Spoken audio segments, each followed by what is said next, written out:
2015 সাল থেকে আমি ডায়াবেটিসে ভুক্ত। ওষুধ খাইতে খাইতে আমি এমন একটা পর্যায়ে গেছি, আমি ইন্ডিয়া, ব্যাঙ্গালোর, তারপরে ইন্ডিয়া, চেন্নাই বিভিন্ন জায়গাতে চিকিৎসা করছি। আমার ডায়াবেটিস, হার্ট এবং এমনকি আমি শরীরে এনার্জি পাইতাম না। বাম হাত অবেশ হয়ে যেত, হাতে ব্যথা করতো, পিঠের এই সব সাইড দিয়ে ব্যথা করতো। তো আল্লাহ দিলে এখন আমি জেকে স্টাইল মেনে আজ 3 বছর ধরে আমি ডায়াবেটিসে কোনো ওষুধ খাই না, আলহামদুলিল্লাহ। এমনকি কোনো ওষুধই আমি খাই না এখন। কারো ভালো হয়েছে ডায়াবেটিস এমন কেউ আছেন আমাদের মেনে? হ্যাঁ আসেন, দেখি ভাই দাঁড়িয়ে দিকে আসেন। হ্যাঁ সংক্ষেপে, এখানে বিস্তারিত কথা বলার সুযোগ কম, শুক্রবার আমরা সবাই চলে যাব, তাইলে সবাই একটু শেয়ার করেন। আর আমার ওই যে আইডি তো এখন আছে, আমার আইডিটা ব্লু ব্যাচ ভেরিফাইড, আর ফেসবুক পেজটা এখনও আসেনি, দোয়া করেন যেন পাই। হ্যাঁ তো মানুষ এত ক্ষুধা এগো আমার পেজ খেয়ে ফেলাইছে। আরে তোরা পেজ খাইতে যাস কে? এতগুলা পেজ, 36 লাখ লোক ছিল একটা পেজে, খাইতেও তো বদহজম হওয়ার কথা। তো ডায়রিয়া হয়েছে কিনা তাও জানি না। যাই হোক, তা পেজ খেয়ে তোর কি হবে? তোরা লাভ হবে? মানে মানুষকে ওষুধ মুক্ত হওয়ার জন্য বাধা দিচ্ছে, মানুষকে সুস্থ হওয়ার পথে বাধা সৃষ্টি করতেছে। আমার কথা বুঝতে পারছেন? এটা কি কোনোদিন সফল হবে? কিভাবে হবে? এটা সম্ভব না। তো আপনারা পৃথিবীতে মনে রাখবেন, সত্য চাপা দিয়ে রাখা তো যায় না কোনো দিন। সত্য, আল্লাহ যখন সত্যকে প্রতিষ্ঠিত করার সিদ্ধান্ত গ্রহণ করবেন, পৃথিবীর কোনো শক্তি তাকে চাপা দিয়ে রাখতে পারবে না, এটা সম্ভব না। হ্যাঁ এটা কোনো দিন হয় না। জি, কি নাম বলেন আপনার? আসসালামু আলাইকুম। হ্যাঁ মাইকটা একটু দূরে রাখেন। হ্যাঁ বলেন। আমি মোহাম্মদ মাহবুবুর রহমান, আমি নাটোর জেলা থেকে এসেছি। আমি দীর্ঘ 2015 সাল থেকে আমি ডায়াবেটিসে ভুক্ত। ওষুধ খাইতে খাইতে আমি এমন একটা পর্যায়ে গেছি, আমি ইন্ডিয়া, ব্যাঙ্গালোর, তারপরে ইন্ডিয়া, চেন্নাই বিভিন্ন জায়গাতে চিকিৎসা করছি। আমার ডায়াবেটিস, হার্ট এবং এমনকি আমি শরীরে এনার্জি পাইতাম না। বাম হাত অবেশ হয়ে যেত, হাতে ব্যথা করতো, পিঠের এই সব সাইড দিয়ে ব্যথা করতো। তো আল্লাহ দিলে এখন আমি জেকে স্টাইল মেনে আজ 3 বছর ধরে আমি ডায়াবেটিসে কোনো ওষুধ খাই না, আলহামদুলিল্লাহ। এমনকি কোনো ওষুধই আমি খাই না এখন। মোটামুটি সুস্থ আছে, কিন্তু শরীরটা একটু ক্ষীণ হয়ে গেছে। আমার ওজন ছিল প্রায় 74 কেজি, এখন আমি 60 কেজি ওজন। এখন বলেন কিভাবে ওজন বাড়াতে হবে সেটাও বলে দেন সবাইকে। এখন আমাকে সবসময় কোষ খালি রাখতে হবে এবং আমাকে ব্যায়ামগুলো করতে হবে। আর কি একটা হার্ড পরিশ্রমের যে ব্যায়ামগুলো আছে, মানে ওজন বাড়ানোর ব্যায়াম হচ্ছে ওজন নিয়ে ওজন বাড়াতে হবে। আর খেতে হবে কি? খেতে হবে বেশি, বলেন কি? হ্যাঁ আপনি আসেন। হ্যাঁ যাক, ওনার থেকে একটু শিখে যান। আর কি করতে হবে বলেন দেখি, এদিকে আসেন, ওই যে ওনার থেকে শেখেন। বলেন তো, এই যে আপনার বয়স কত মা? 65। হ্যাঁ আসেন, এদিকে আসেন। হ্যাঁ আপনার বয়স কত? 65। বলেন তাহলে কি করতে হবে, কি খেতে হবে? বেশি বেশি প্রোটিন খেতে হবে, ব্যায়াম করতে হবে, ঘুমাইতে হবে। এই তো হয়ে গেছে, উত্তর সঠিক। সবাই জোরে আসেন। হ্যাঁ তো দেখেন উনি শিখে ফেলছে। তাহলে যিনি শিখে জানে উনি হলেন জ্ঞানী। আর আপনারা সুস্থ হবেন নিজের জ্ঞানের দ্বারা। হ্যাঁ নিজের চিকিৎসা নিজেকেই করতে হবে। উনি একজন বয়স্কা, খুব মুরব্বী ধরনের মানুষ, এবং উনি এটা কি সুন্দর করে বলে দিলেন যে আপনার পরামর্শ উনি দিয়ে দিলেন। একটা কি এক হচ্ছে প্রোটিন খেতে হবে।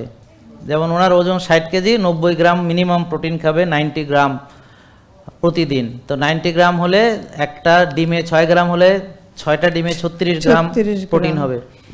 আর মাছে কত গ্রাম থাকে? 100 গ্রাম মাছে 22 গ্রাম, আর 100 গ্রাম মাংসে 24 গ্রাম। তাহলে এইভাবে হিসাব করে 90 গ্রাম থেকে 100 গ্রাম প্রোটিন সে খাবে। তারপরে সপ্তাহে 5 দিন ভালো করে প্রেশার দিয়ে, যেমন আমি জিম থেকে বেরোলাম, জিম করবে, করে ওনার এই যে মাসেলটা যখন বাড়বে, হ্যাঁ এই যে মাসেল। আপনি জিম শুরু করেছেন? স্যার আমি না, আপনি জিম শুরু করেছেন? জিম শুরু করেনি। আচ্ছা জি, আপনি জিম শুরু করেছেন? জি আমি গত বছর থেকে জিম করছি। উনি জিম করছেন। তাহলে ওনার বয়স হচ্ছে কত বলেন তো? 65 বছর। আর আপনার বয়স কত? আমার বয়স 48 বছর। ওনার বয়স 48। উনি আমার চেয়ে 3 বছরের জুনিয়র। ওনার বয়স 48 আর উনি আমার অনেক সিনিয়র, 65। এখন উনি পুরুষ মানুষ আর উনি হচ্ছেন একজন নারী, মা। এখন উনি জিম করতেছেন 1 বছর ধরে, আর ইনি এখনো করতেছেন না।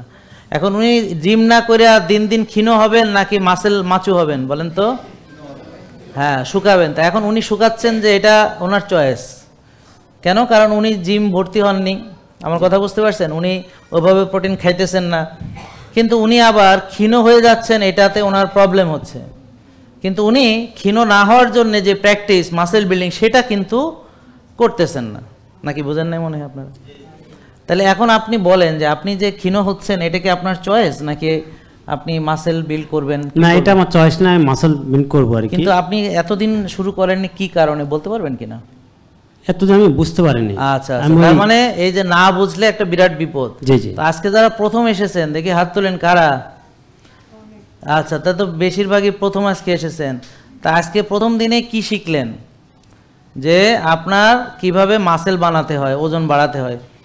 আর উনি 2 বছর ধরে শিখতে পারলেন না, আমার কথা বুঝতে পারছেন? কয় বছর আমাদের মানেন বললেন? 3 বছর। 3 বছর উনি শিখতে পারেননি, বুঝেছেন কথা?